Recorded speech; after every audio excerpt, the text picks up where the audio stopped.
നമുക്ക് പാതാളമായിട്ട് യാതൊരു ബന്ധമില്ല. നമുക്ക് പാതാളത്തിൽ പോവുകയും വേണ്ട. ഞങ്ങൾ ക്രിസ്ത്യാനികൾക്ക് ആർക്കും പാതാളത്തിൽ പോകണ്ട. ഞങ്ങൾക്ക് അതിനോട് യാതൊരു താല്പര്യമില്ല. പോയവരും ചവിട്ടിത്താത്തിയവരും ഒക്കെ നിങ്ങളുടേതാണ്. ദൈവസമർത്ഥമായിട്ട് അനുഗ്രഹിക്കട്ടെ.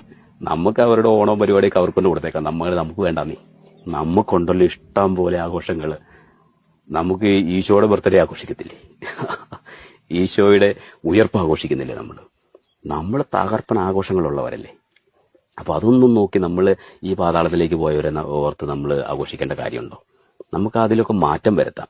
എനിക്ക് തോന്നുന്നു പിതാക്കന്മാരൊക്കെ ഒരുമിച്ച് കൂടിയിരുന്ന് മക്കൾക്ക് നല്ലൊരു നിർദ്ദേശം കൊടുക്കണം. ഇനി മേലാല് ഈ പാതാളത്തിലേക്ക് പോയവരുടെയും പാതാളത്തിലേക്ക് ചവിട്ടി താഴ്ത്തിയവരുടെയും ഒന്നും ആഘോഷങ്ങൾ നമ്മുടെ ആഘോഷമല്ല എന്ന് ചങ്കുറപ്പോടെ പറയാനായിട്ട് പിതാക്കന്മാര് ഉണർന്നെഴുന്നേൽക്കണമെന്നുള്ളതാണ് ആഗ്രഹം.